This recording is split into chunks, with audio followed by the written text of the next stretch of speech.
recording. That's one of the first things to note is this session will be recorded, so you can watch that.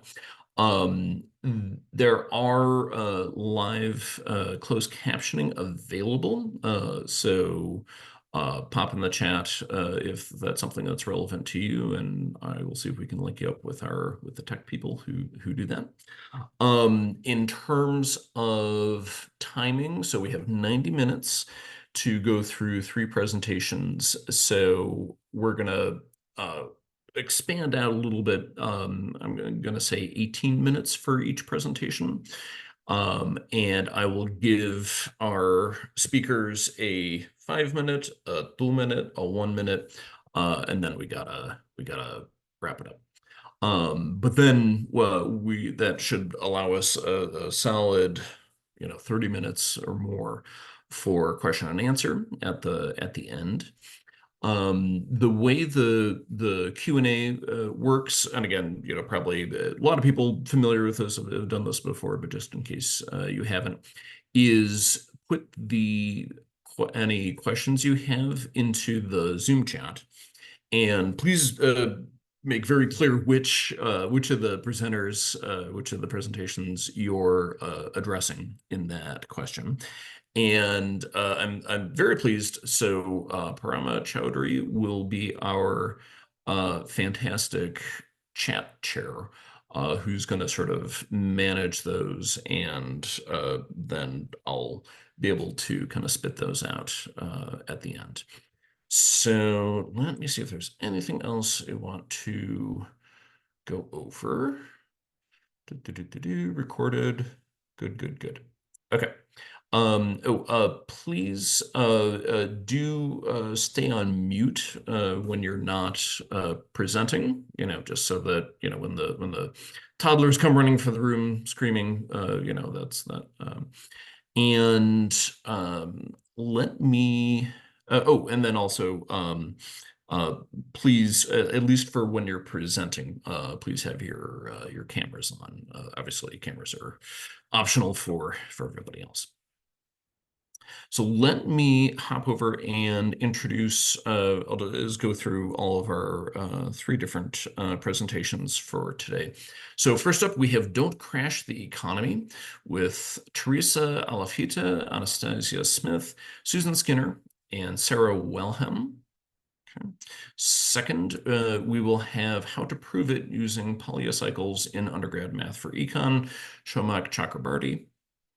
And then student-led interviews to clarify unemployment misconceptions with Alpna Bhatia. All right, so that is, I think that's our intro. So unless anyone has any burning questions or concerns, we can start with our first group. Okay, I think that's us. Okay, I'm gonna share my screen here.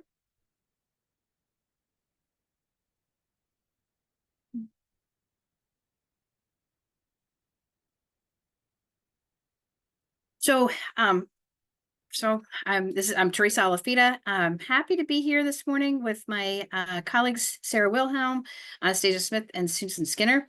And we all work together to create this game, Don't Crash the Economy.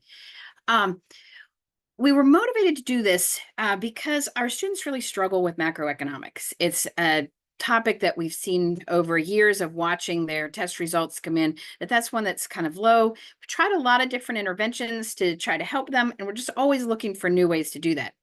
So when we heard that Susan was interested in gamification, we kind of got together with her to explore different topics that could be gamified, and particularly this one of macroeconomic policy just kind of fit into what was possible. So we went forward. One of the things that was kind of driving us on this one was knowing that our students have certain needs. So our university is all online and students are all remote. So opportunities for them to collaborate are kind of important. We want to offer those. Our students are also very, very busy. So most of them are working adults, average age of our student is 33 years old. They have families, they have full-time jobs. 74% are from underserved populations. So they don't have a lot of time to work on this. And we want to be respectful of that and make all the time that they spend effective time. That's always our goal. Can we kind of get you something that's really going to help you learn this? In the kind of design of the game, we recognize that none of these students were economic majors. They're all getting business degrees. And this is something that they often treat like, oh, I got to get through econ. So we also wanted to do something that would change this mindset a little bit, or give them an opportunity to see economics in a more lively, a relevant way. And also with the idea, I think that we all sort of hope for as economics professors or teaching econ, you want them to go out in the world and have a moment where they're like, oh, I know what that is. I know where that came from. I understand what's going on in these broader conversations because of that econ course that I thought was so boring. So we were trying to make it something captivating, and then this is what we came up with. So I'll let Susan start to tell you about the game here. All right. So when we decided to build Don't Crash the Economy, one of the things we knew from the start was the heart of the game would involve branching scenarios where students learn of economic conditions. And then based on those conditions, they make policy decisions. And then they learn the consequences of those policy decisions over the span of about 6 months. And we did this for a number of reasons. One of the primary reasons is to help to make the content more concrete for students. Because as Teresa mentioned, none of them are econ majors. They come into the course feeling a little bit freaked out over the possibility of taking econ to begin with, and not necessarily understanding, what the real world relevance of econ might be to their lives. So this helps to make the material more concrete. It also helps to drive home the relevance of these concepts to their lives. And in addition to that, as sort of a perk, one of the things that our students face when they take final exams at WGU are scenario questions on the exam. So on the exam, they have to deal with scenarios and then correctly answer the questions based on those scenarios. Well, they find that prospect to be rather daunting as well, no matter what the course is. So this helps to give them practice in a safe place on grappling with scenarios, applying their knowledge to these real world-like examples, and then making decisions based on those.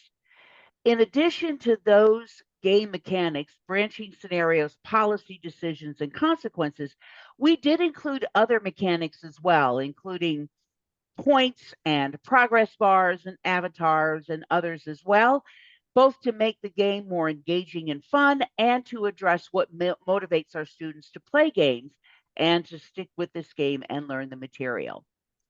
Now, as for creating the game, we use the software Articulate Storyline.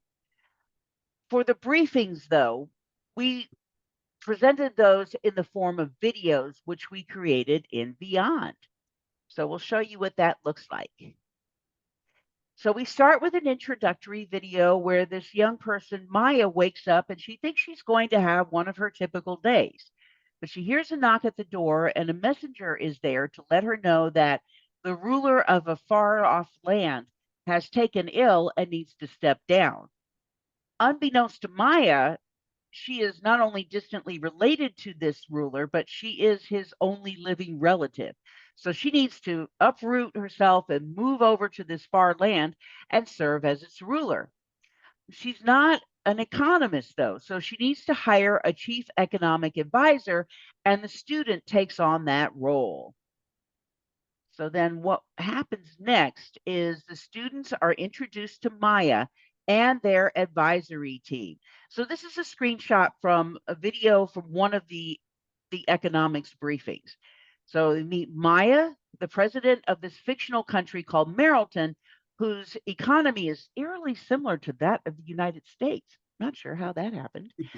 But then they meet Sophia, one of the team of advisors, and she really likes to drill home the real world examples. Things like the effect of decisions on gas prices or on supply, on confidence in keeping money in banks and that sort of thing.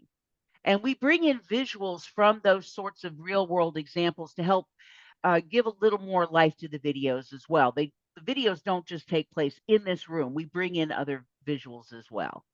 And then we have our wonky Eva, who really loves to dig into the graphs. And what we have her do is to draw the graphs from scratch. That way the students can see the ADAS model in action. They can see the impact of economic conditions and their decisions on the various curves in the graph. And it also helps to make the graphs more approachable to students, because one of the things we notice is that just the prospect of dealing with a graph is pretty daunting for our non-econ majors as well. So it helps to bring in that comfort with graphs as well. And then we have our rather gregarious Mateo, who loves to give outlandish metaphors. Things like having the economy drive like an old minivan rather than a race car. Things like contractionary policy being like removing the punch bowl at a party, that sort of thing. So this team of advisors briefs the student on economic conditions, and then they make decisions based on that.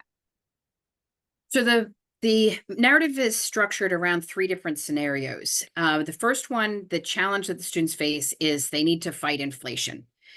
We set this up so that they are going to be working with that aggregate demand, aggregate supply model. And the focus is on the distinction between expansionary and contractionary policy. So our goals in each of these are pretty, I don't want to say simple, but we're looking at a point where they could go one way or the other on this. And we just want to hammer home why these things would be connected.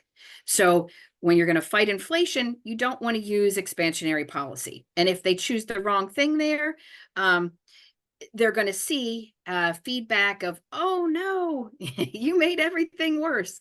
The scenarios build on one another. So in the second one, they're still fighting inflation, but now they use monetary policy in the first one. So now they're going to use fiscal policy. So we want to emphasize that distinction between fiscal and monetary. They're going to be different. That's when our students often get those confused, or they just don't really appreciate that there's 2 separate groups of policies out there. So we wanted to make that as clear as possible. And then in the third one, the focus is on long run growth. So there we're emphasizing use of that aggregate demand, aggregate supply model, practicing the, is this on the aggregate demand side or aggregate supply side? Is it short run aggregate demand? Is it, short run aggregate supply or long run? So they would work their way through these scenarios over the course of the game. Yes, exactly. And at the end of each briefing, they are then presented with a set of 3 potential policy decisions.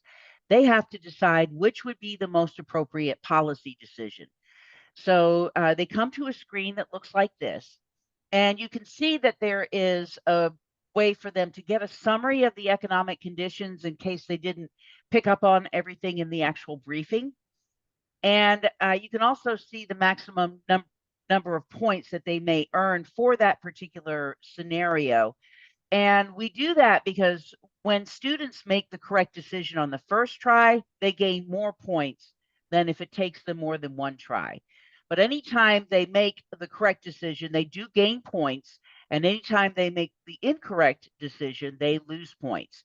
And one of the things that's most exciting about this particular part of the game is that we hear our students, our undergrad students who are very busy, find it difficult to come to live events. We see them grappling with and debating macroeconomic policy, and they talk through these particular options and the potential impact of those options. And it's really exciting to see that engagement.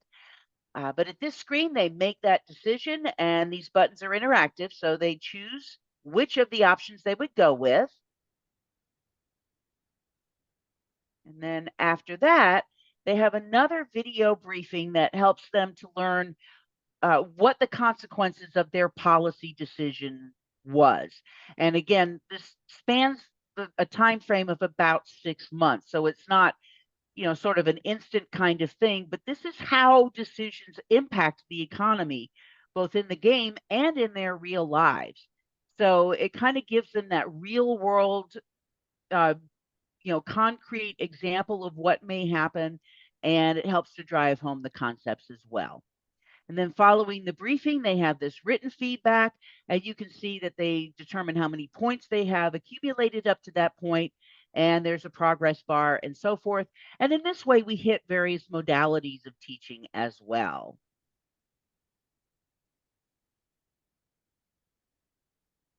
So we've created this game. We're super excited about it. We find it engaging. We find it informative. And now we want to check the impact with the students. We do this in a couple of ways. We do immediate, we use student responses on a pre and post game survey. So they come in to play the game, we give them a pre-game survey, then after they're done, we give them the post-game survey. We check their perceptions on the relevance of economics and the knowledge of economic concepts. We also ask them some open-ended questions about what was valuable and what recommendations they have for changes. We also looked at longer term impact. We used student performance on the final exam and looked for a lasting change in students' understanding of course content, particularly the content covered in the Don't Crash the Economy. For the immediate impact, we asked them this question: economics is relevant to my life outside of this course. And we had them do it on a 5-point Likert scale. And we found that their rating on this went from an average of 4.16 to 4.41, and that was a statistically significant difference. So after the game, they found that economics was more relevant to their lives. We also asked them a series of 5 multiple choice questions about economic content. For example, household incomes increase. How would you show this change on the ADAS model? And their scores went up again significantly from 2.09 to 3.64 on those 5 questions. So the student feedback on the open-ended questions we were looking for was the game engaging, motivating, relevant, and collaborative. And here's some of the feedback we got. Being able to discuss these complex principles with my peers helped me to see more points of view on the topic and further clarifies the pros and cons of economic decision. One student said how it was a game and made it more fun. Another student said, I enjoyed the ability to learn even when you choose the wrong answer, receiving an explanation of why the answer was wrong, able to select another option to try again. This was great. Provide real life situations to tie the information we are learning. And then one more student said this was very helpful to remember the information. And then our long-term impact of the game, we use student performance on the final exam, and our control group was people who had not joined the cohort to play the game, and the treatment group was people who did play the game. Thank you. We compared student performance on the modules covered by the game to performance on the other modules. And what we found is students who attended the game scored higher on those modules covered by the game than students who did not attend. This was significant at the 10% level. And we're pretty excited about this. It's hard to find statistical significance in these interventions. So we were very excited to see that our students were doing, well, really less worse on those modules than the students who did not attend. Okay, and then I know you guys are now all super eager to play the game, so check out this QR code. It will take you to the link for the game, and you can play it yourself and please give us feedback on what you think. We'd love to hear from you. So thank you all for listening to us. Appreciate your time. All right. Thanks very much. So we're gonna stick with our plan of going with questions at the end. There's already plenty of good questions, so that's great. So we're now going to move on to our next presentation, Shomak Chakrabarty, How to Prove It.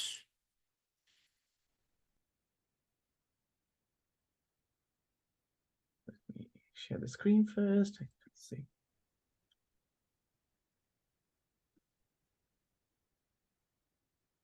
Is the screen visible? Sorry. Perfect. Yeah. Hello, everyone. So thank you so much for attending this session. I am Shomak Chakrabarty from the University of Manchester. And what I'm going to talk about is the use of polycycles in a mathematics course within the economics department. So I'm already sorry for talking about mathematics for the next 20 minutes. Please bear with me. I hope it will be a bit more fun than usual, right? So let's start with the motivation. I'll talk about the motivation for a couple of minutes, and then we'll straight away dive into what polycycles are. And then finally, for the last 5 to 6 minutes, I'm going to go through some examples of how to use this cycle in a maths problem, as well as I think a macro problem. All right, so that's the broad agenda. So let's start off by addressing the elephant in the room. Mathematics is hard, it's boring, and most of us don't see why it's relevant for an economics program. All right.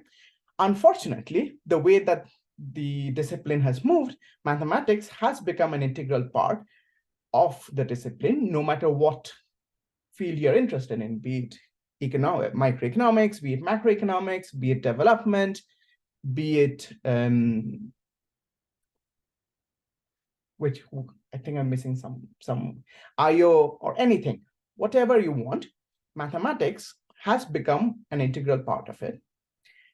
But to motivate first-year undergrad students, the importance of the mathematics is somewhat difficult because we have the benefit of hindsight of where these mathematical techniques are used, but students who come into the university from high school, they don't really have that intuition of why mathematics could be important in an economics program. They come in with a different frame of mind, asking questions on I don't know, the macroeconomy, inflation, politics, and so on and so forth, all of which we do tackle as economists, but they don't really see where the connection with mathematics comes from, where the connection with mathematics is coming into these kind of issues.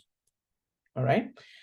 As a result, when I'm teaching the mathematics course to a first-year BSc student, they are completely disillusioned by what they're studying. And we end up with student evaluations like, this course was my Vietnam, which I completely agree. Another comment, which is probably more relevant to us, is something like, so if you, I'm not sure if you can see the last comment here. So it says, the course has been extremely hard to follow. The concepts were very hard to understand. The problem sets were too hard. And even though we understood the theories that we were taught, which is the important thing, that even though they understood the theories, when it came to solving problem sets, it was completely at different level. Now, this should not be happening because the way we set up the questions are basically tailored to what we teach, right?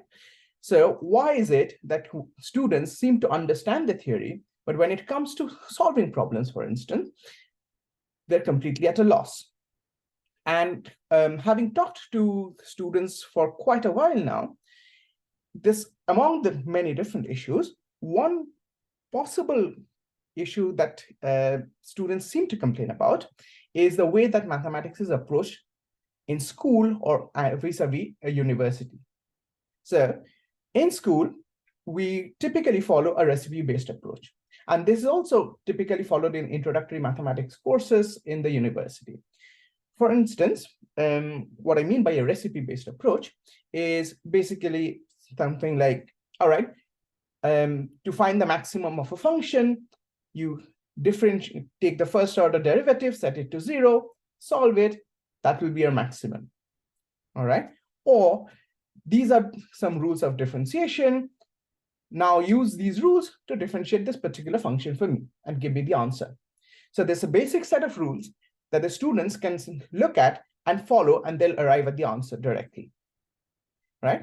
However, when they come into a program, a course that is more abstract, say, for instance, the real analysis course that I teach the BSc students, there's no particular structure or approach to solving a real analysis problem. And that is where students get lost completely. So they understand when I explain to them what continuity is, but when I ask them, can you show whether a function is continuous, they are at a complete loss as to where to begin. Like, there are multiple definitions of continuity, there are multiple ways to approach a problem. They don't really know where to start and where to end, right? So that led me to realize that, all right, fine, maybe putting some structure into a course like this could actually be helpful. So this is where the idea of Polya cycles came in. So for instance, just before I move into Polya cycles, here's another a student comment from a discussion forum that says, all right, so I find that when I read through proofs, I can understand them, but just when it comes to the tutorials and exam, I have no idea where to start. Is there a formulaic way to start all the proofs that can help me get started?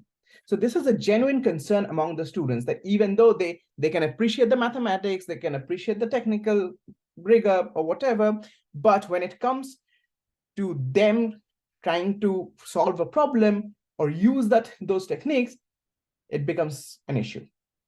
So now, mathematically, there's no way I can solve this problem, because real analysis and all these abstract mathematical things do not have a recipe-based approach. That's just mathematics.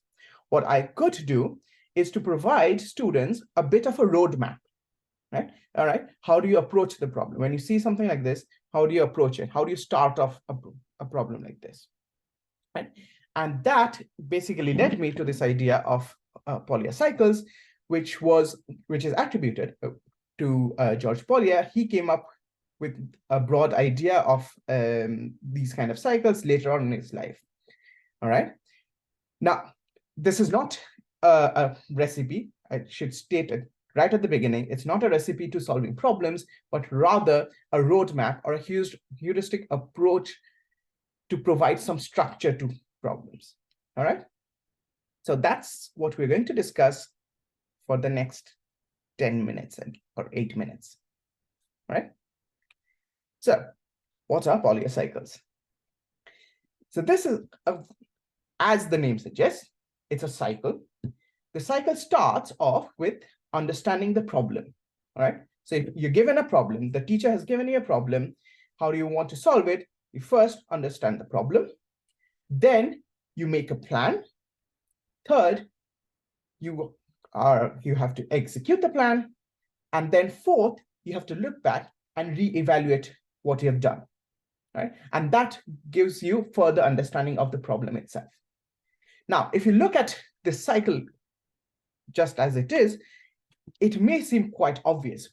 Most of us, when we have to solve a problem, be it mathematics, be it anything, we usually do follow these 4 steps anyway, right? So it has become inbuilt to us. But for a student who hasn't seen these kind of abstract things or is fairly new to the subject, they can't really appreciate how this cycle works. And it is worthwhile explaining to them how each individual steps in this process. All right. So what does understanding the problem mean? This is quite obvious, as the name suggests. you cannot solve a problem without understanding it, right? So what does understanding entail? So if you're given a problem, one part of understanding is to figure out what is the unknown part of this problem. What is it that the teacher wants you to find? All right. That's the first part. The second part would be, all right, in order to find this unknown in the problem, what is the data that the question has provided to me? What are the known variables in the problem? What are the facts that the teacher has given me? And how can I link them to the unknown? Right? So that's the basic part of understanding the problem. So if I was a student, I would be able to, one, repeat the problem or restate the problem in my own words, and be able to pinpoint exactly the principal component of the problem. All right, that's the first phase. Once you've pinpointed the main issue of the problem, then this is your time to make a plan. And this is the most important part of the process. And this is where all the classroom knowledge, the knowledge of the course, and all these things come in. Right? So here you have to figure out what kind of computations do you want to do, what kind of calculations or constructions do you want to do to identify the unknown from the known parameters that you're given. Right? And this is where all the practice, all tutorials, everything comes in. Right? This is the core part of the knowledge accumulation process. Right? And one particular tip that we as teachers can help is help students identify similar problems that they have encountered before. That's where the memory is built up. So if they have solved a similar problem before, can the student employ a similar technique to solve this particular problem? If not, why can't they? Right? So this is where the strategy comes in. Right? Once you have developed the strategy, you have to execute the plan. Now, this is the quote-unquote easy part, because you've done all the hard work in the plan. Now, all you have to do is to use your pen and paper and perform the calculations. All that you need to do in this part is be a bit patient and not make clerical errors. This is where the clerical error can come in. That's all that you need to do. All right. The final part is basically the most overlooked part of this learning process or the problem solving process. This is the look back and reevaluate. So typically what we do is, once we have done the calculation, once we have written it on pen and paper, we just close our book, end of story, right? That's the problem done. But there are two things that we need to figure out. One, did we make any mistakes in the previous steps, either in planning or in the execution, right? How do you check that? One way to figure out, for instance, in whether the plan was correct, is to check, all right, while devising the plan, did I use all the information that was provided? If not, why was that information provided? What role was it playing? Right? Another way that this step could help us is to figure out, all right, I've made a plan, all right, executed it. Is there a simpler way to solve this problem? Right? Then finally, you can also figure out, all right, this is how I solve this particular problem. Are there similar problems that I can solve in a similar way? So all of these then feed back into the understanding part, which would help you then solve other problems in the future, right? And that's how the cycle would work. So just to give you an example of a problem that came up in my course. So this is Introduction to Mathematical Economics course. I am not going to solve it, but it's basically checking whether students understand how to use Weierstrass's theorem, which is basically conditions that guarantee maximum of a profit function. All right, that's a very technical problem, and it's quite daunting for first year undergrad. But how would you employ a Polya cycle in this question? So let's go step by step. Let's first understand the problem. So the question gives you a market demand function. It's it's a linear demand function, but it has some piecewise linearity to it, so it's difficult, so on. But we're given a demand function, we're given a cost function. What we need to do is to check whether the profit function has a global maximum. So what data are we given? We're given the demand function, marginal cost function, and we're given some restrictions in the parameters. This is what we're given. What we need to find out is the profit function and whether the profit function has a maximum. So those are the two unknowns for my problem. All right. So if I want to restate the problem, I'd say, all right, we need to verify. We need to first figure out how to write the profit function from this, and then figure out whether this profit function that I have just written down has a maximum. All right. This is my understanding part done. Now, once I've done that, I have to devise a plan. Right. This is the part where the knowledge material comes in. So the core knowledge of mathematics comes in. Right. This is what we'll be teaching in the lectures. Right. So the first part is fairly easy. I have to write down the profit function. I know profit is revenue minus cost. I've given the demand function. I've given the marginal cost function.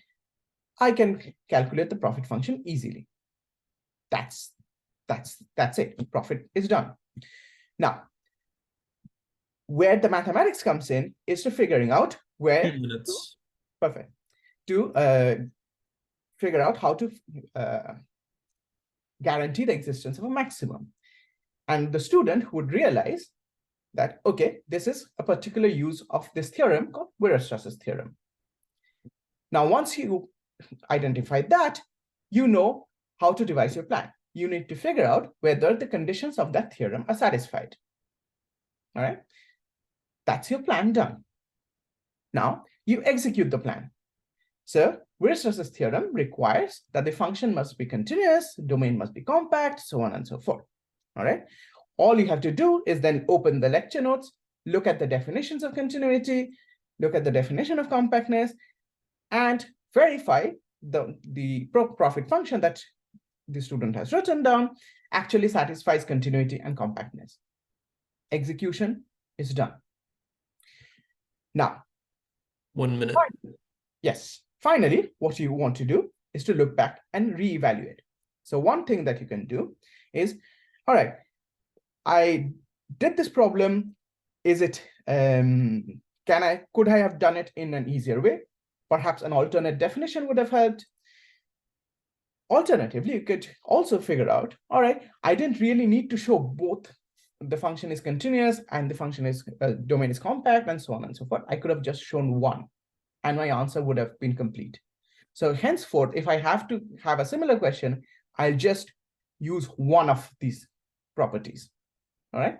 So just to end up, my conjecture is that we can employ something very, very similar, not just to mathematics, but to other fields in economics as well. So here's an example from a development economics course. So this was a question on Calder's growth laws. And the question was, outline Calder's growth laws and what are the implications of these laws in the industrial sector as the engine of development. Right? So the same steps can be followed for a question like this. So you understand the problem. So what is the data here? The data here is the model, Calder's growth law. What is our objective? Our objective is to analyze the role of the industrial sector in development process through the lens of Calder's growth laws. So we are at time, so I need you to. All right. Yes, wrap up. I'll conclude. So you can do the same thing. You devise the plan, you execute the plan, and then you reevaluate the entire thing exactly how you would have done in the maths course. So I'll conclude. So I'm sorry, I'm out of time. So Fourier cycles is a way to solve problems that provide some structure to things or topics that are inherently have a lack of structure in it. It's not a recipe. It doesn't give you the answer, but it provides a framework. And therefore, I think that it could be applied to different fields. And I would love your feedback from your fields as well as to how we can actually employ something like this. So thank you so much for listening. And I'll stop here. All right, thank you. All right, so we are now going to move on to our third and final presentation, student-led interventions to clarify unemployment misconceptions, with Alpna Bhatia.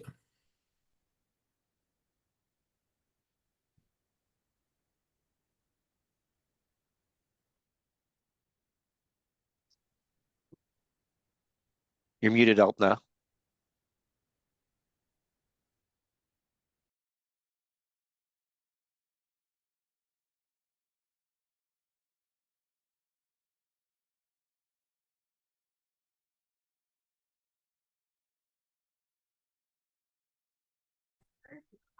All right, sorry about that. After we practiced in the green room, I still managed to mess up how to share my slides the way I wanted them to.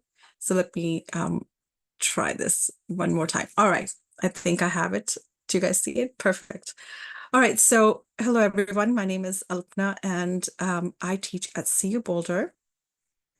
And my co-author, Maria Pertina, teaches at University of Central Oklahoma. And we've been trying this experiment in our classes, which we have found to be extremely successful. And we kind of like it, and we started writing this paper about it, about this approach that we've tried. And we're just still in the preliminary stages, and we're hoping to get the dreaded approval from, IRB, and then take it to the next step in fall. But let me present about what we are doing currently. So basically, we both teach in an online asynchronous format right now. And we, this assignment was conducted in our Principles of Macroeconomics class.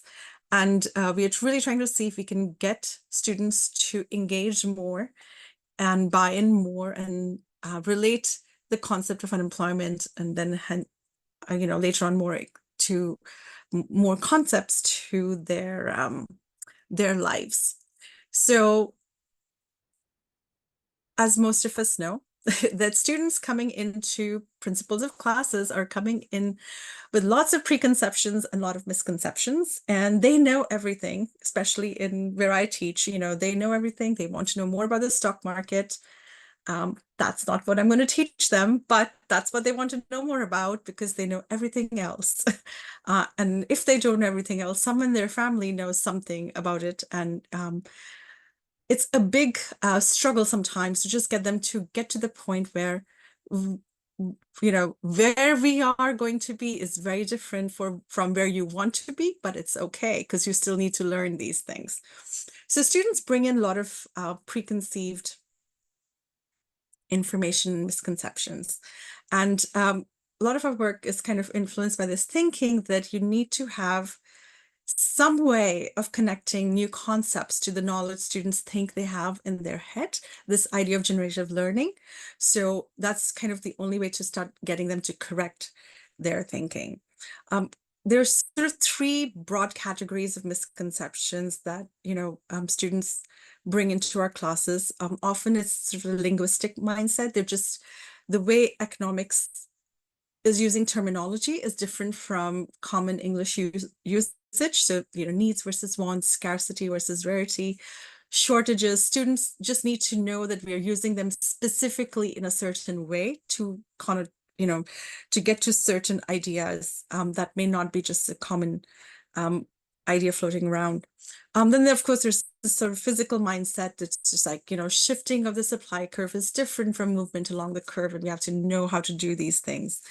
And then there's this resistive mindset, which is what we found that we were running into when we came to unemployment, is that they have very strong personal beliefs about certain ideas, and it's very hard for them to let go of those strong personal beliefs and believe, start learning what we want them to buy them into.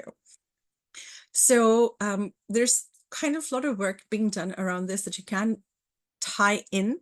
How can we get students to buy into letting go of their personal beliefs and start connecting more of theory to the real life? There's some work by Berdina and Sauer on how you can use analogies. Hoffer talks about, have the students conduct research and look at economic data, and then Wisdom et al. Talk about you really need to have targeted interventions, because these misconceptions can persist even after they've gone through our classes.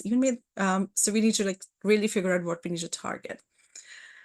So what do we do in our class? We basically ask students to go and interview someone not in the class and help them correct misunderstandings about the unemployment rate. So specifically, we look the way our courses are structured. We could do our introduction, then we talk about GDP, then we talk about unemployment, and then we talk about inflation. So this is sort of like the first time they're running into this big preconceived block about unemployment in their head. And so this is the area that we first decided to do this. So we asked students, go and interview someone. And the thinking behind this is that it's active learning.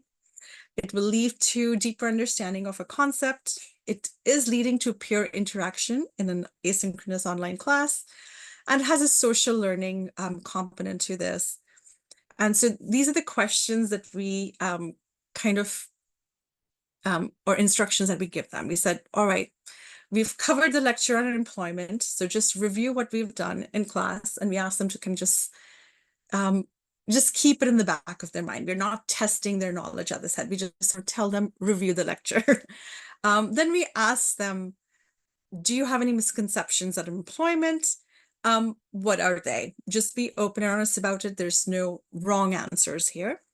And then we ask them to interview someone outside the classroom on this topic. And then we ask them to identify, as they're interviewing this person, if there's any misunderstanding on the concept that they're catching as they're interviewing this person, and then gently correct these misunderstandings. Do not fight. We give them kind of we set up the tone a lot to be very nice.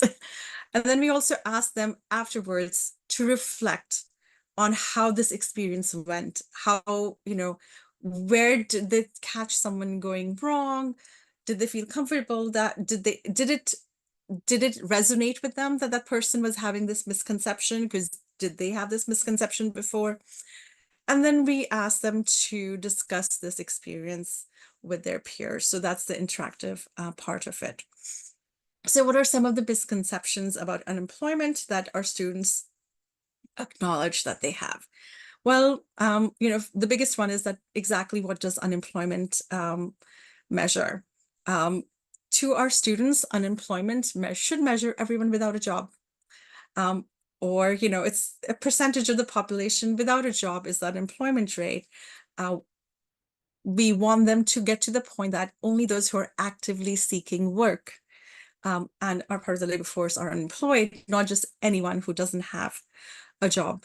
And then, of course, unemployment rate is calculated on the basis of number of unemployment claims and not just people saying what they are. Then there's this perceived negatives of unemployment.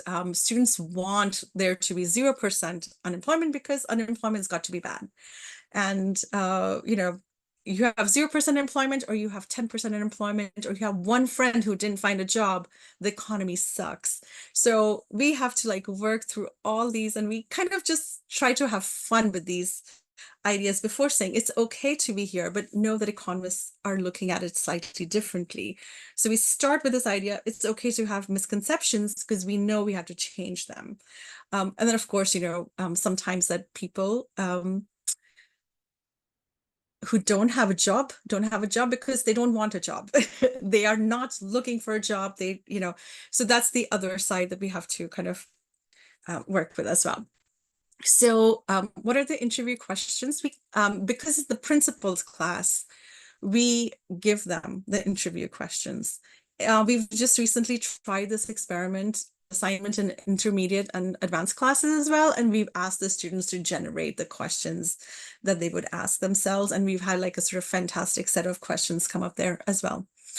So we kind of just say, well, ask your friend and family member, how do you think we calculate the unemployment rate? What do you think the current unemployment rate is? What do you think it should be? And then, is there a situation in the economy currently when it comes to unemployment that needs to be addressed? And, kind of have them this dialogue about it. Then look up the current unemployment rate, go to Fred if you are in the US, and then write it on a piece of paper and show it to your friend. And then ask them again, well, this is the current unemployment rate. Do you think unemployment is kind of like high, low, just right? The Goldilocks economy that we want them to get to. So we kind of have sort of interactive fun built in, hopefully, for the students as well. So what are the benefits we have found of this assignment? The biggest one is that it is interactive learning. Students are, and it's also kind of going back, if you go back to like how students learn, it's also integrative learning.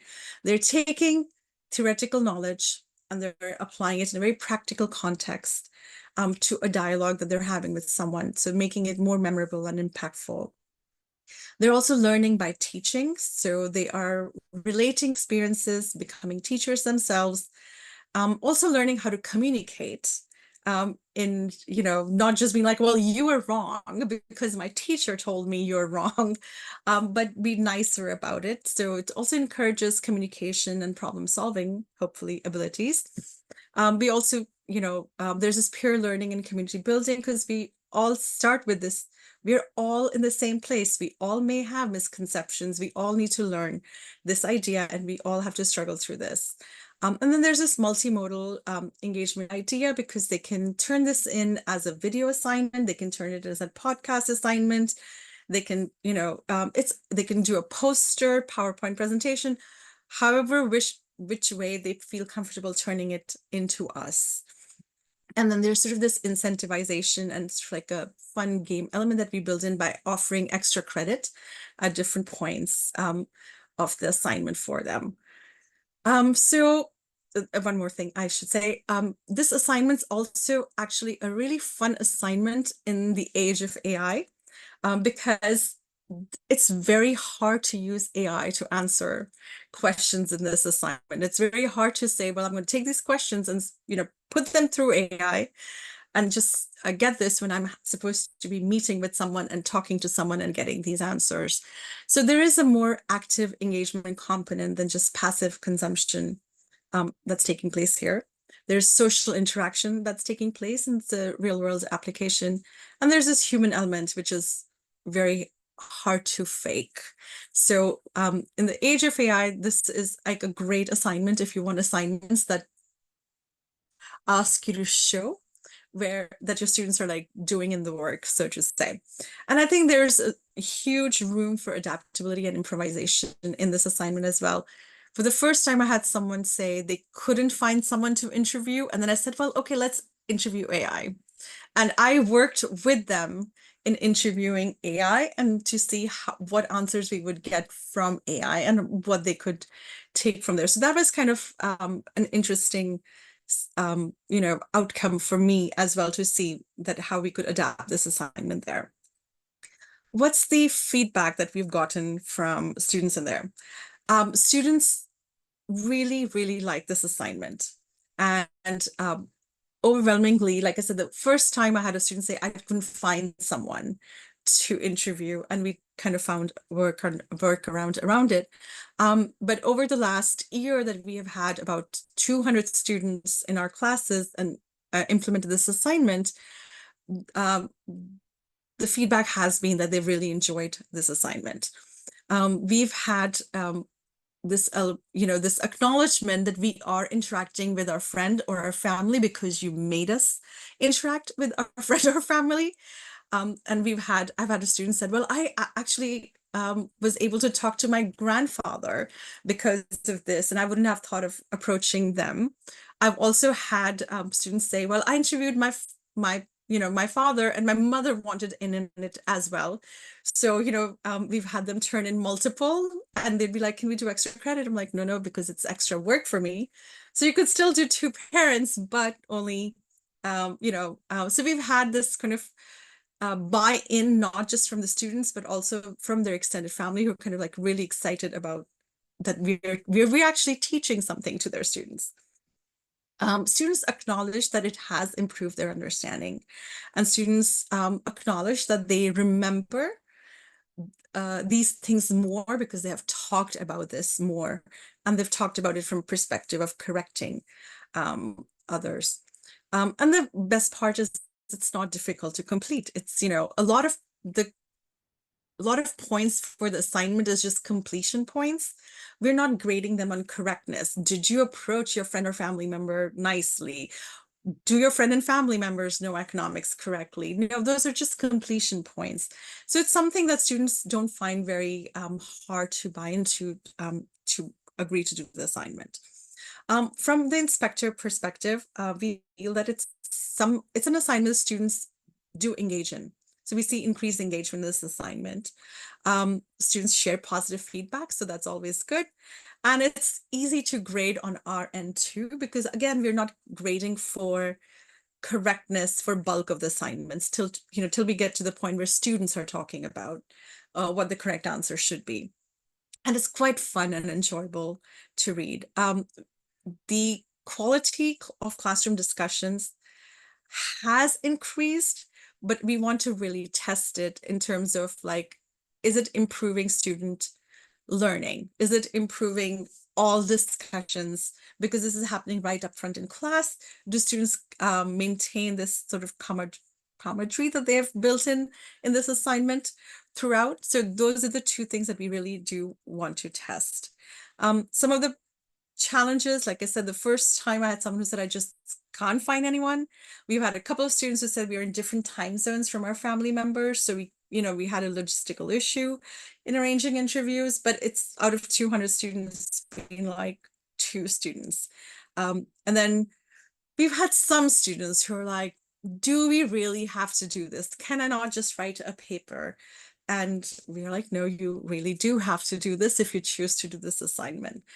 So there is some resistance. And then like I said, there's these interactive incentives built into the assignment where we do ask them to post photos with, if they can, but we ask them to cover their faces, but there are some privacy issues as well. So we try to be very careful of those. 2 minutes, 2 minutes. Thank you. And, of course, the biggest one is that the task presupposes misconceptions, but it could be that there aren't any misconceptions, and we have to figure out how to deal with that as well. But basically, we want to get to the point where we are trying to assess, do students actually remember this information more? So how can we test for that? So can we do something right after we do this assignment, and then do we test again in the midterm time and see, do students retain this information better because they did this assignment? We want to see if we can adapt it for hybrid and in-person classes, and I actually did that this past spring. It worked wonderfully for the hybrid and in-person course as well. And then, like I said, we also tried to see if we could use AI-based interviews, and that worked quite wonderfully as well. So it's an ongoing work in progress. We'd love to hear your feedback and any ideas you may have for us. So, but that's basically what we do. Thank you.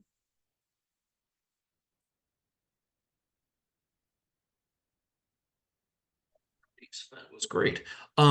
So we're going to use the rest of the time for Q&A. And obviously people can take a peek in the chat if you want, but the main way, like I said earlier, that we're going to handle this, our chat chair has been kind of pulling out and summarizing some of the questions. So also we're going to go to I believe it's 4:30 in the afternoon UK time. It's 11:30 in the morning East Coast US. We're gonna actually stop 5 minutes earlier, so that's gonna be 11:25 or 4:25. Okay. Great. Let me hop over and grab some of the questions. So for our first presenters, Teresa, Sarah, Anastasia, and Susan, one of the questions sort of clarifying, the game is intended to be played individually, is that correct? And if so, is there any sort of planned extension or thoughts on how you could get multiple students playing the game at the same time? We actually right. have the students play in groups, so they come to a live event and they work together. We do breakout sessions and they work as a team. But if they do it asynchronously, they would do it on their own. But we don't have a setup where they take on multiple different roles. They're still playing as that individual decision maker. But they do work together to make the decision, and they usually are in a group of 3 to 5 people. We try to keep it usually a little bit smaller, but 3 is, I think, ideal for the conversation.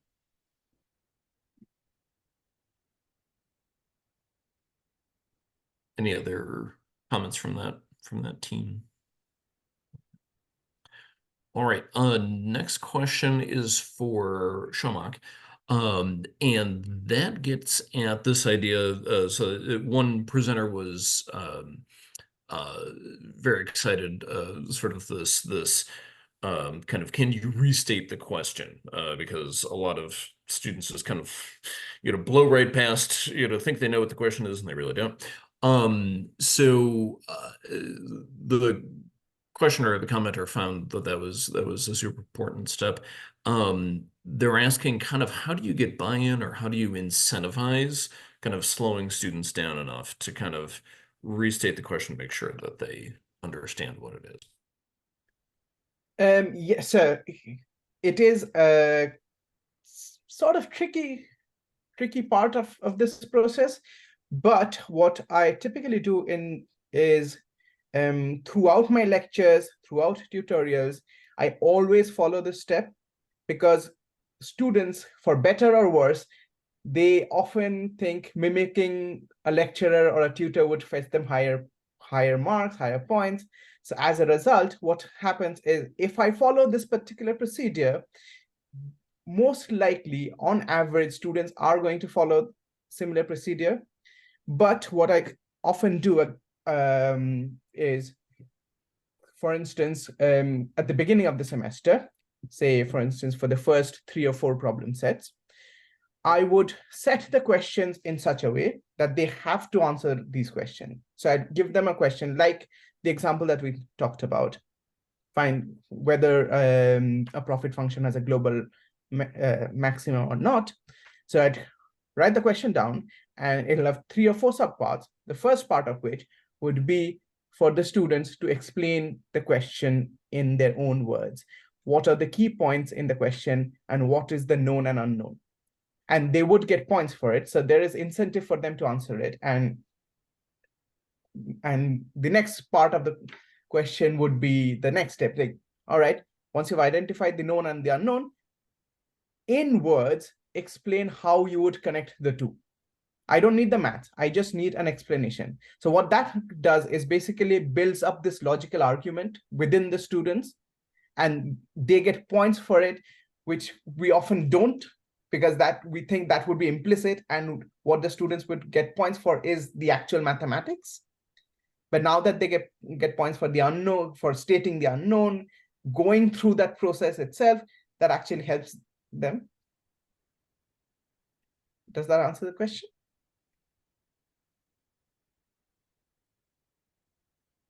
Great, good. Now, actually 2 questions for Alpna. The first one is, you kind of showcased this in the context of I believe, a principles of macro class. Do you have any ideas or plans for extending sort of this interview model to other econ courses, possibly even sort of topics courses or upper level courses? Yes. So I actually did experiment with this in the spring semester with a upper level public economics course, where I had the students interview their friends and families about welfare policy. Like they had to choose a welfare policy of their choice and then kind of just have a dialogue with their family member about it. And I suggested some questions to them. I asked them to create their own questions as well. And they actually got points for creating questions. And it worked out really well as well, I thought. And, I think I would like to refine it a little bit more, but for a first try, it went very well. I'm trying it in an upper level money and banking course as well in the fall. So it's very, very open to application, I think. But I think we have to just make the level a little harder. I've had students, we have international students who are able to apply it to different contexts, in different country contexts as well. So I think that application works well as well.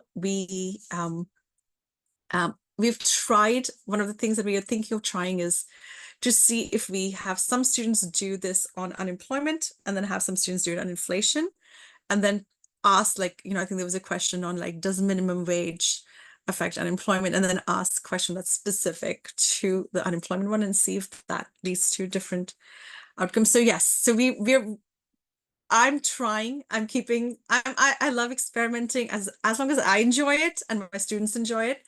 It's fun, it's a win-win situation for us. So I am trying it in different contexts, and I feel it's working really well. It's worked really, really well in the public economics course, in the welfare, where they could actually go and talk to their family members, like, why do you think TANF is, food coupons are bad for families, or why do you think minimum wage is bad? So I think having that specific dialogue with their family is good. But then also leads me to the second question that, I'm assuming it's Doug from Ithaca asked that, what if students are approaching this with, well, I know everything. And that's definitely something that we try to spend time with them on, saying it's okay to have misconceptions. We don't know everything as well. So I think maybe we lose that game just a little bit, because I can't really tell them, well, I don't know everything either, because I always tell them I know everything. But yes, it's definitely something that we want to approach cautiously, and we always want to approach this with, keep this an open mind. There are necessarily no right or wrong answers in, the normative beliefs of people. It's the economic theory part and the data part that's going to lead to right or wrong answers, but the normative beliefs should be respected as such. So I think that's where I am with those interviews. And like I said, we want to, students say that they remember it better, so we really do want to test it and keep applying it to different harder concepts and, more applied classes as well. Great, thank you. Looping back to the first set of presenters from Western Governors, to a kind of a clarifying question. So in the game, there are these different characters, and one's all about the real world examples, another one's about sort of the analogies, these crazy analogies stuff, and another one about the graphs. And the question is about when you have multiple students playing this, are they plugging into those roles, or are those different characters sort of hardwired in the game, and each, I guess, human player, the student, kind of does the same thing in the simulation? So It's, oh, sorry, go ahead.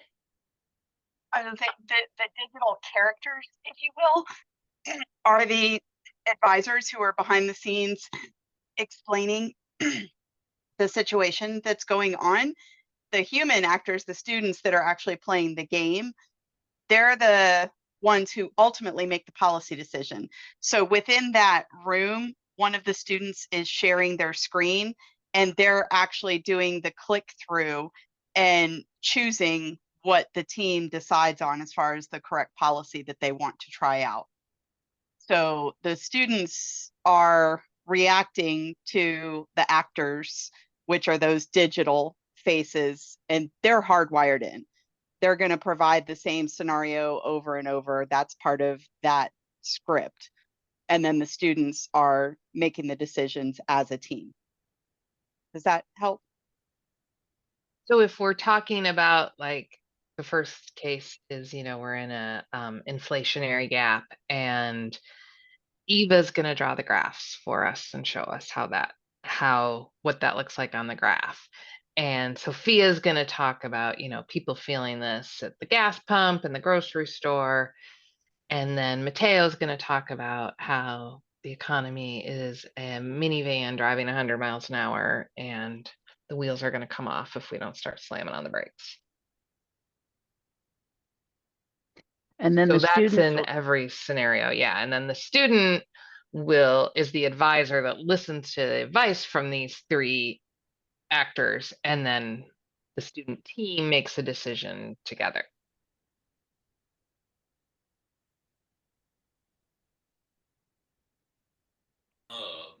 Hopping back now to Alpna. Actually, Parama had a question.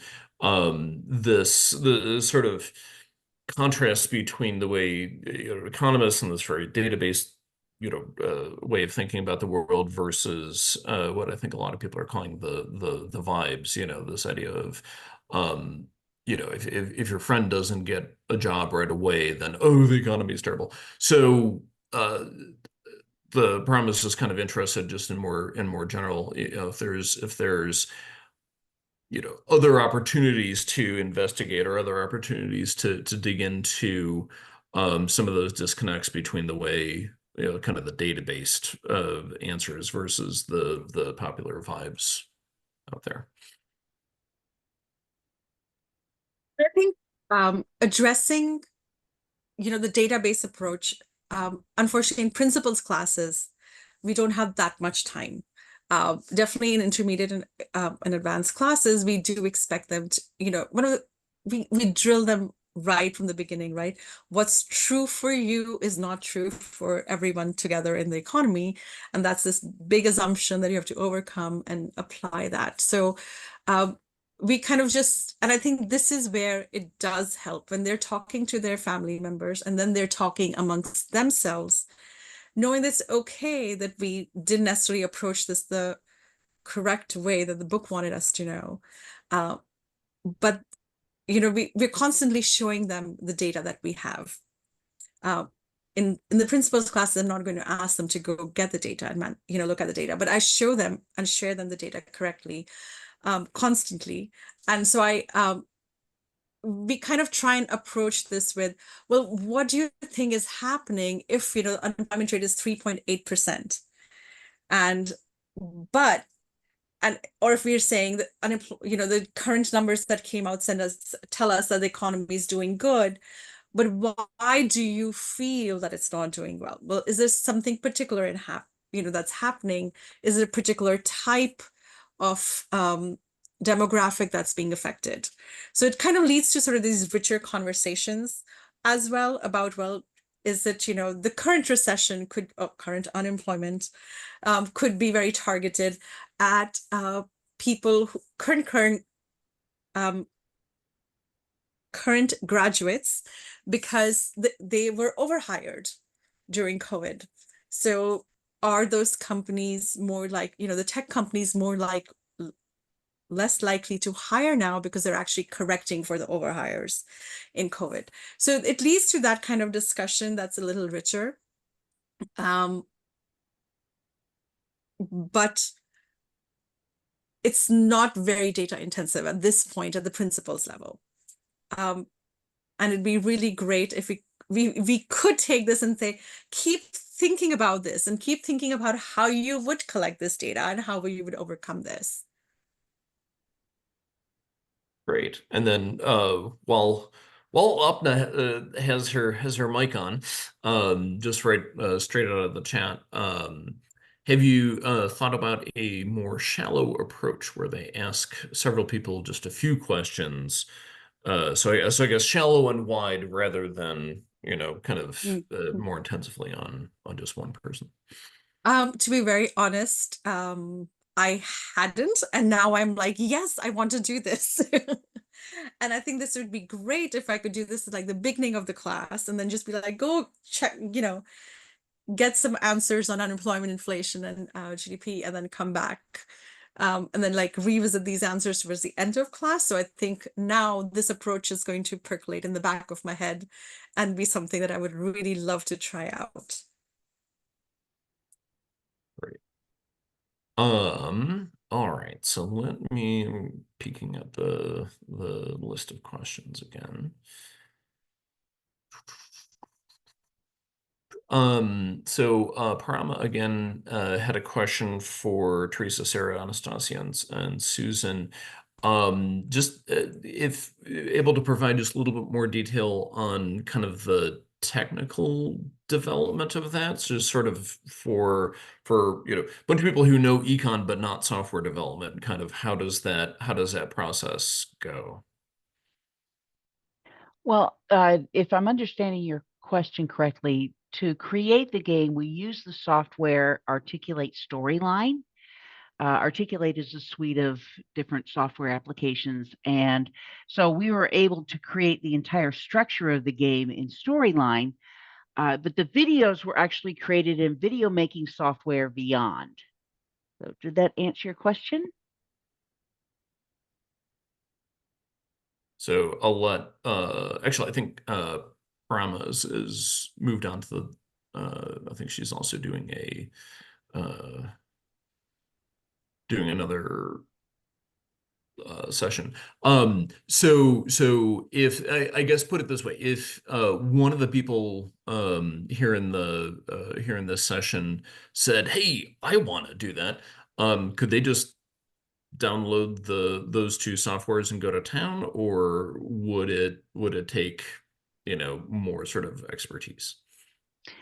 A great question. There is a bit of a learning curve, particularly with Storyline. It's not as long a learning curve as some applications are because the interface is fairly similar to PowerPoint's interface. And so you can catch on to some of the different features that the game has. And there is also a lot of information out there on how to work with Articulate Storyline.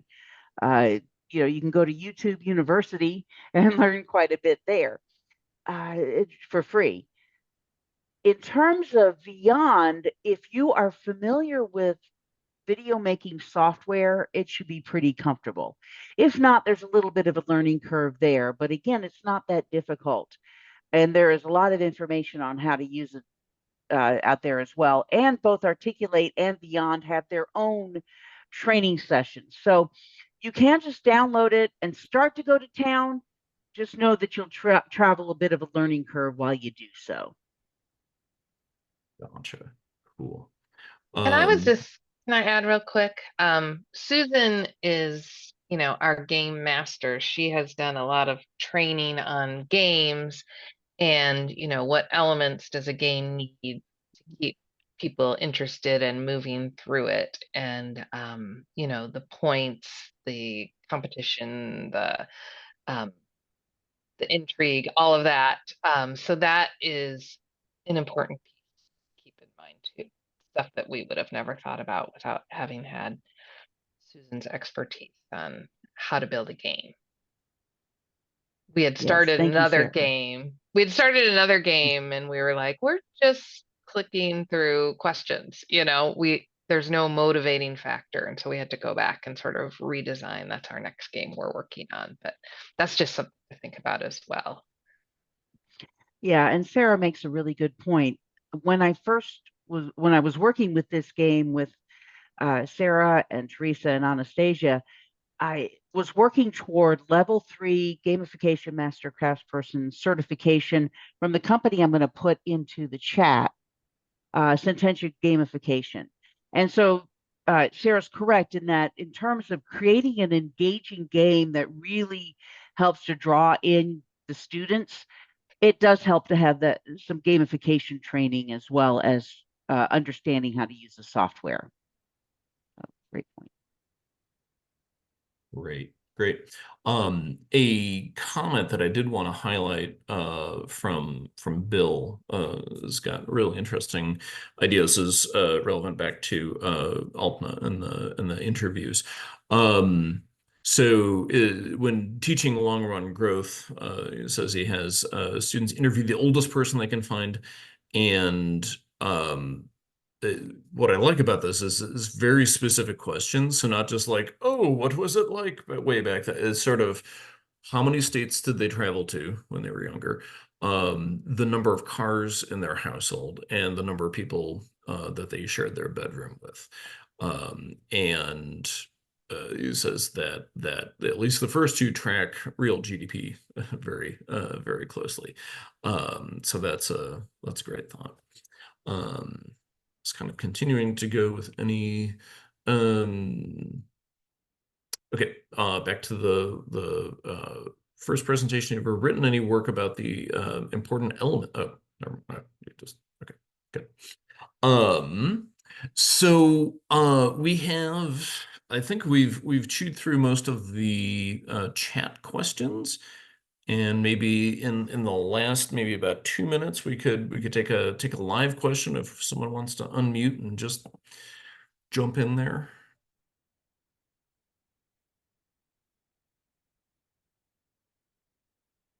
Or we could just kind of declare victory on this session and say, great job, everyone.